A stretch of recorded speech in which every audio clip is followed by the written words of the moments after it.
the first thing I thought to ask, I don't know why, but I just immediately thought to ask was, Dad, is he dead?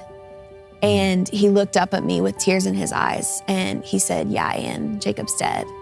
But right after that, I remember hearing the voice of God speak to me very clearly. And he said, Ann, are you gonna trust me or are you not? In that moment, it was so crazy, like this big weight just lifted off of my shoulders that I had been carrying. And I felt this peace. Like I knew that I was gonna be able to get through this tragedy, that God was gonna give me what I needed to push through. And even though I just found out that my brother had passed away, I had this peace that was just passing understanding, and it was so amazing. My parents raised me in church, so my whole life I was in church and Sunday school and Wednesday night youth group and all that. And from a young age, I had a love for Jesus, just I think from being raised in that environment. But then when I was in 7th grade, I had kind of my first encounter with the Lord for the first time. It was the moment that my parents' faith kind of became my own. Mm-hmm. And it wasn't just going to church because they wanted me to, but it was because I wanted to be there and have that relationship. So it was my first day of 7th grade school year, and we had a new Bible teacher come to our school. And so I went to a private Christian school, so having a new teacher was something that we just never really had. It was like a thing. And so he comes in and he just started weeping over the name of Jesus. Like he couldn't say his name without weeping. And I remember just having this moment of realizing that I could actually have a relationship with Jesus. I used to think my whole life that God would just sit up on his throne in heaven and look down and just judge all of us and have, all this judgment towards us. And when I realized that that was so far from the truth, that's when everything changed for me. And that's when I realized that I can have a personal relationship with the God of the universe. And that's such an honor, that's such a beautiful thing. And so I went home that day from school and I decided to give my life to Jesus. And that was really when everything started for me, was committing my life to him in 7th grade. And I was kind of walking down a bad path prior to that. And then God really changed everything for me and started going down a path towards him. So it was really beautiful.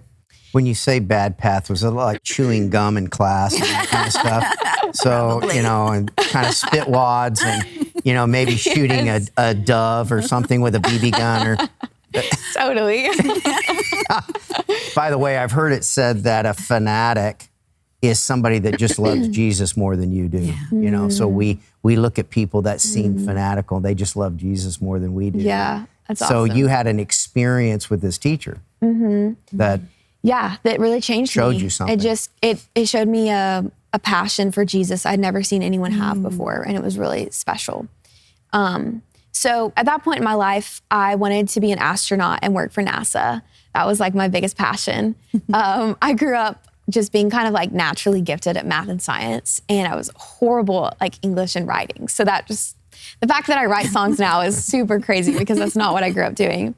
My mom forced us to take piano lessons, did not give us a choice when we were kids. So me, my brother, and my sister all took piano lessons, and that was the extent of my music growing up.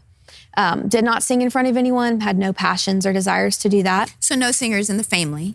We do. We have some cousins and aunts and uncles that sing, but no one in our immediate family. Are they like a traveling group? They're not. No. That would be amazing. Yeah. A lot of them sing at church and stuff like that. So you could put a kind of family band together and have them travel with you. That would be amazing.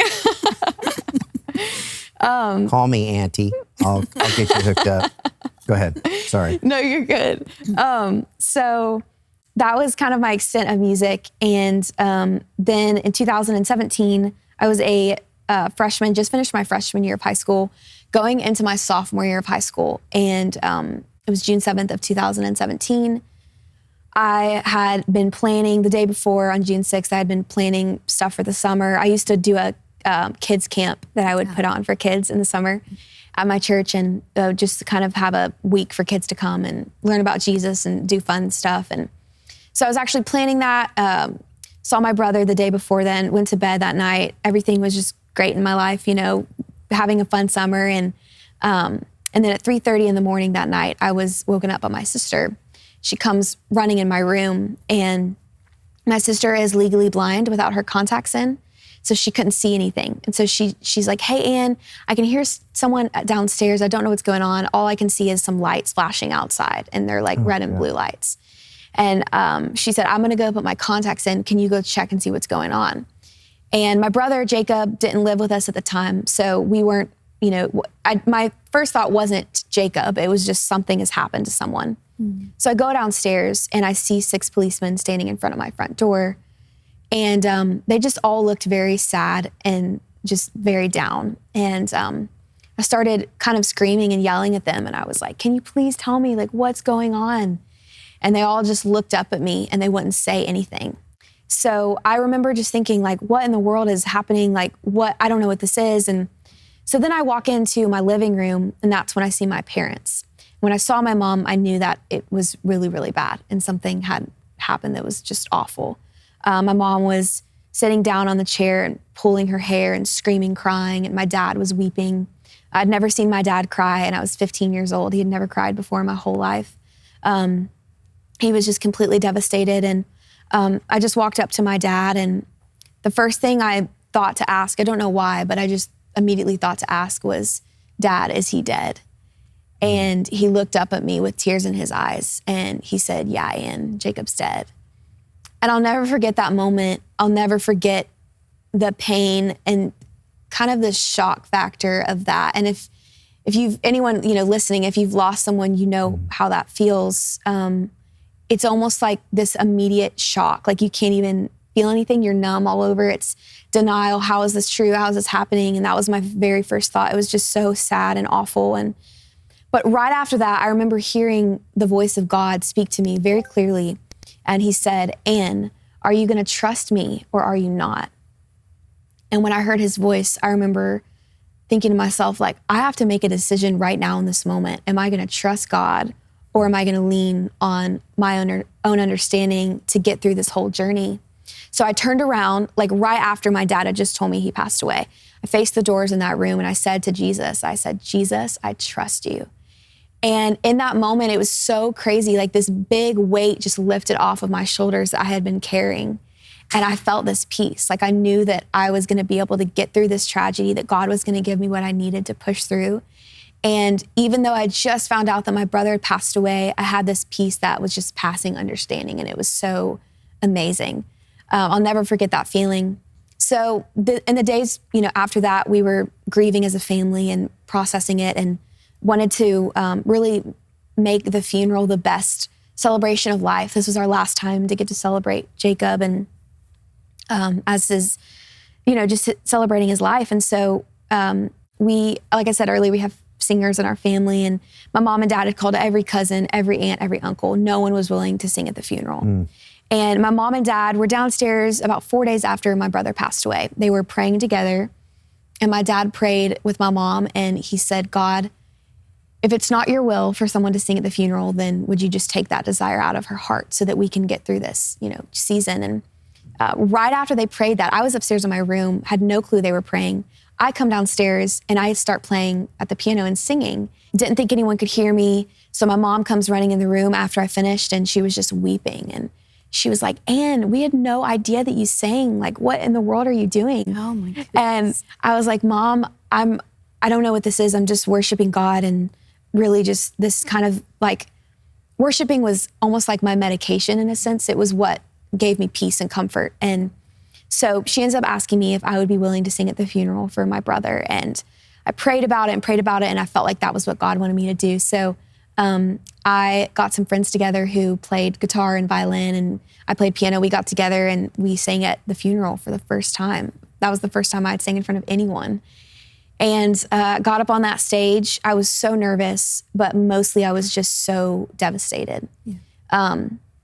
And I remember having a moment where I was sitting on the stage and I was looking at all of these people. There were 1,200 people there. Normally our church, I think it only fit like 800. So people were just like standing all around in the back in the lobby. And so many people came to celebrate his life. And I just was looking at all these people, and then I was looking at the casket, and I was just so sad. And I remember hearing God's voice again right before I started playing the piano. And he said to me, word for word, Ann, this is what I'm calling you to do. I'm calling you to praise and worship my name.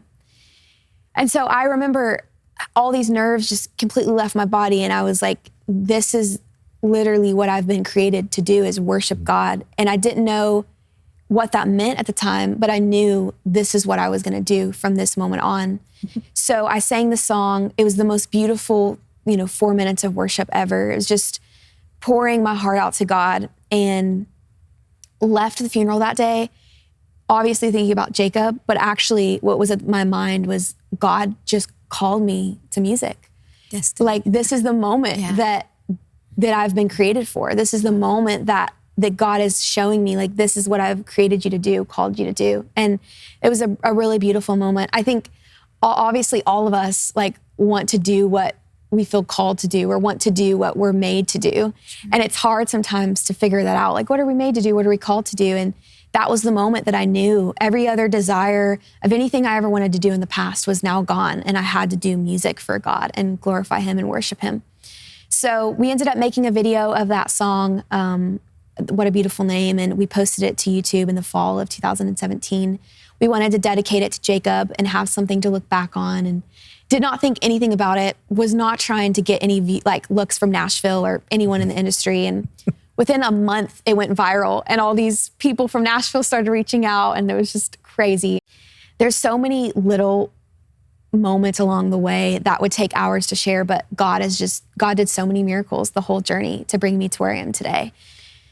I've heard a few other stories, but maybe not one so directly connected to Tragedy. your pain is either going to be, your platform or your prison. There's your choice. I've heard other people's testimonies in regard to they become a professional victim for the rest of their life. They blame God. Why me? The why happens a million times. Why? And we've heard a lot of people that have gotten in front of it eventually. The problem that became a platform later, but it took a long time. I've never heard God work so quickly. Yes, That very fast. at the funeral, you're called into ministry is extraordinary. That's extraordinary to me. And I've sat here a number of years and I've heard a number of stories, and I've not heard one like that before. So one thing I'm taking away from your story is God's in a hurry. Yes. He's at least in a hurry with you. Yes. And you could have, dwelt, you could have thought about it, you could have pondered it, and he wanted a quick work with you. Yeah. And and I suppose quick is your debut album debuts at number 1. That's pretty quick. Let's talk about My Jesus, okay? When you go from being a math, were you a nerd? No. You weren't a nerd? I wasn't a nerd. Like Just the whole loved glasses and the Guns. thing? Okay. You had him at guns, by Okay, the but way. you were a total math person, right? Yes, Okay. I loved it. It All was right. fun. So when you kind of converted over and you started, let's say, moving into the area that you are less talented in, you said that you were not really into, Smithing. English. Thanks for the help in English right You're then, because I was searching for got that you. word. So when did you start writing this? What did it come from? Kind of walk us through that amazing song. Thank you. So right after I started working with my manager, I started writing songs and, being put into co-writing sessions with 2 or 3 people and learning how does this song come about? How does a song, how's a song written and all that kind of stuff. So right after my brother passed away, I started to journal, and I basically just used it as a tool to get my thoughts out on paper and to process the loss of Jacob. And I wanted to prove to myself that I was going to survive the tragedy. In the moment, it felt so hopeless. And there's still times it does to this day of moments that I just wanted to give up and just go and be with Jacob in heaven. Like me and my family both, we all together as a unit would have really, really hard days. And so I wanted to prove to myself that God would really get me through. I knew he was going to be faithful and that he was going to give us what we needed to get through. So I would journal every day, and I would, write down the day and write down all that happened, and then I would say at the end of each day that my Jesus brought me through another day. And so, flash forward about a couple years later, I started going back through my journals, just kind of reflecting on all that God had done. And I noticed that for the first time ever that I'd only ever referred to the name of God as my Jesus, no other name. Wow. And I was just kind of like, what is this? I've never in my life, written my Jesus. I wasn't even thinking about it, conscious of it at all. Yeah. And I remember praying and asking God, I was like, Lord, why is it that I've only ever written my Jesus? And I remember him speaking back to me and saying, Anne, it's because it's the truth. I am yours and you are mine. And we have a personal relationship with each other. And I just remember having chills when he spoke that to me and knowing that there was something there. So a couple days later, I go into a songwrite with that title. I had only written with Matthew West one other time. We were not like friends yet. I was very starstruck. I looked up to him a lot. I was like a big fan I'm not of him. really friends with him either. He's kind of hard to know and kind of hard to, You better be careful. he's difficult, I know. challenging person. Oh, go ahead.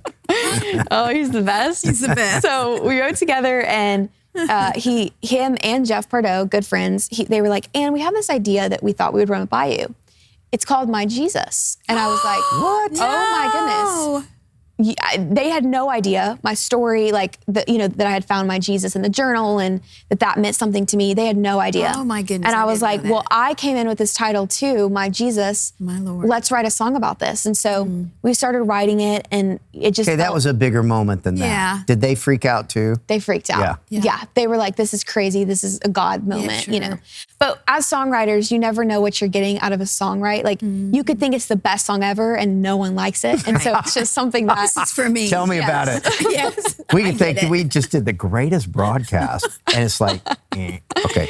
yeah, so that you totally get it. It's like Yeah. you think something that it's not. And so we we thought this is going to be a great day, and it was, and ended up obviously being the song that it is. So we wrote the song, loved it, felt the Lord all over it. It's if you listen to it and you read the lyrics, it's all about having a relationship with Jesus and a personal relationship and knowing him intimately and knowing, that you have this just relationship with him, that you can speak to him at any time of the day. And it's not just this proper relationship, but it's a real relationship with your Father in heaven. And so we wrote the song, and then we ended up writing another song that day too. It's called No Place Like Home. It's on my record, which was really crazy. We wrote that song in 10 minutes.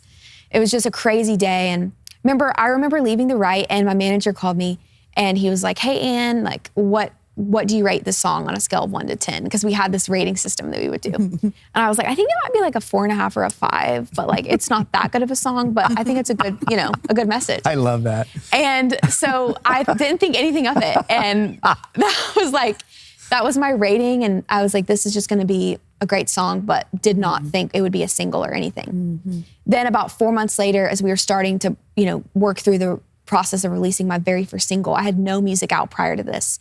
And everyone around me was like, Anne, my Jesus, it has something so special about it. It's going to reach so many people. And so sure enough, we released it in April of 2021. And within 2 days, it had like 9 million views on Facebook. Oh, my and goodness. absolutely blew up all over the internet.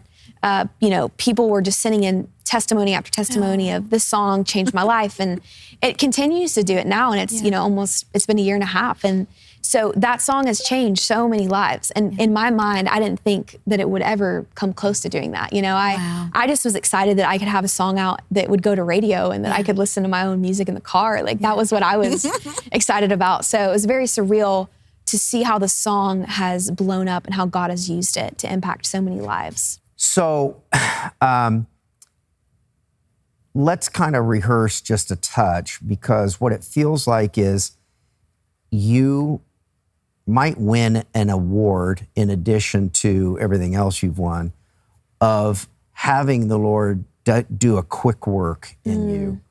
You're standing in the living room, arguably on the worst day of your life, and the Lord's voice starts the process of correcting it. Yeah. A few days later, nervous and at your brother's funeral, the Lord does another quick work with his voice to call you into what you're currently doing. And your first album debuts at #1. It feels like something's up. What do you think is up? Honestly, God, just like what you said, God is just moving very quickly in my life. And I don't know if it's that this message needs to be out right now for this world. I think that's probably a big part of it. I think that God also used my tenderness and brokenness of losing my brother right in that moment and wanted to kind of immediately have that reaction happen, and immediately have me start writing songs. Because right after Jacob passed away, things started happening so quickly. And so then I started writing songs, and all of my songs were just about the loss of my brother. And it was the fresh pain. Like I just had lost him, just had gone through the tragedy. And now I have my record out. I'm writing for another record, and it's a completely different message. The next record is completely different. It's about different things because my first record was so heavily focused on the loss of my brother and what it's like to walk through that. And so I think the Lord just had it in his plan to, rush through this and have it, come out so quickly. But I was so ready for it too. And I think that me and my family, just as a unit, like I said earlier, we've just been very blown away by how God has done this so quickly. Yeah. And it's been so much fun. I mean, I just graduated high school in 2020. So to be, living in Nashville on my own and doing music full time and traveling the country, it's a dream come true. And it is a dream come true because I get to share Jesus with people. I wouldn't do it for any other reason, So the seasons of your life, you're telling.